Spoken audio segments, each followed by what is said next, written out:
जब से इंसानी तारीख शुरू हुई है हम जानते हैं कि तब से सूरज ही हमारा सेंट्रल पॉइंट है। और आज हम ये जानते हैं कि इंसानी तारीख से भी लाखों साल पहले से सूरज मौजूद है और शायद ये हमारे जाने के भी लाखों साल बाद तक रहे। सूरज आज से तकरीबन 4.6 बिलियन साल पहले बना था। सूरज हमारी जमीन से भी तकरीबन 40 मिलियन साल पहले बन चुका था और जब से सूरज बना है तब से सूरज के अंदर कुछ फ्यूजन रिएक्शन हो रहे हैं। इन रिएक्शंस की ही वजह से सूरज से लाइट और एनर्जी रिलीज होती है और यही लाइट और एनर्जी हमें जमीन पर जिंदा रहने में बहुत ज्यादा मदद देती है। सूरज के अंदर ये फ्यूजन रिएक्शंस हाइड्रोजन और हीलियम की वजह से होते हैं। साइंटिस्ट के मुताबिक ये रिएक्शंस अगले मजीद 4 से 5 बिलियन साल तक हो सकते हैं, लेकिन इसके बाद सूरज के अंदर हाइड्रोजन और हीलियम की सप्लाई खत्म हो जाएगी और हमारे सूरज के अंदर कुछ संगीन तब्दीलियां आएंगी। फर्ज करें कि अगर उस वक्त हमारी जमीन मौजूद हो और इसमें इंसान भी रहते हो तो उस वक्त हमारे साथ क्या होगा।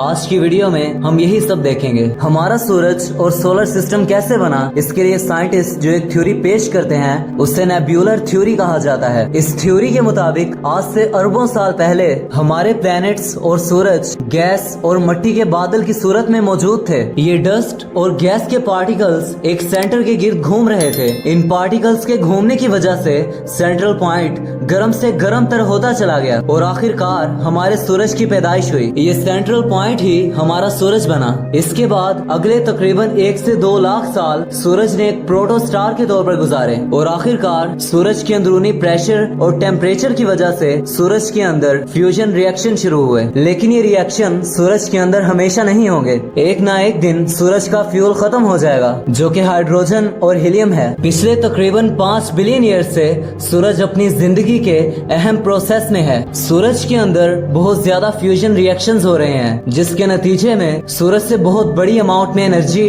और लाइट प्रोड्यूस हो रही है। एक अंदाजे के मुताबिक हर सेकंड में सूरज से जितनी एनर्जी रिलीज होती है वो एनर्जी हमारी जमीन पर सालाना इस्तेमाल की जाने वाली एनर्जी से भी तकरीबन 10 लाख गुना ज्यादा है। साइंटिस्ट के मुताबिक अगर अगले 5 बिलियन साल तक हम जमीन पर ही मौजूद हुए तो एक वक्त ऐसा आएगा जब सूरज हमारी जमीन को निगल जाएगा। लेकिन सूरज जमीन को कैसे निगल सकता है, और अगर ऐसा हो ही सकता था तो अभी तक ऐसा क्यों नहीं हुआ? वो इसलिए क्योंकि साइंटिस्ट के मुताबिक हर 1 बिलियन साल के बाद सूरज के साइज और रोशनी में तकरीबन 10% इजाफा होता है। इसको हम ठीक से ऐसे समझते हैं कि सूरज के ऊपर 2 फोर्सेस लग रही होती हैं। एक ग्रेविटी की फोर्स जो अंदर की तरफ होती है और दूसरा फ्यूजन रिएक्शंस की फोर्स जो कि बाहर की तरफ होती है। फ्यूजन रिएक्शन में हाइड्रोजन के एलिमेंट्स मिलकर हीलियम बना देते हैं जिसकी वजह से हीट और एनर्जी पैदा होती है। तो हम कह सकते हैं कि हाइड्रोजन सूरज का फ्यूल है। इसी फ्यूल की वजह से हमारा सूरज जल रहा है। लेकिन जैसे जैसे वक्त गुजर रहा है सूरज के अंदर हाइड्रोजन की क्वांटिटी कम होती जा रही है। तो जैसे ही हाइड्रोजन की क्वांटिटी कम होती है हमारा सूरज सिकुड़ना शुरू कर देता है। इस सिकुड़ने के अमल को रोकने के लिए सूरज के अंदर फ्यूजन रिएक्शंस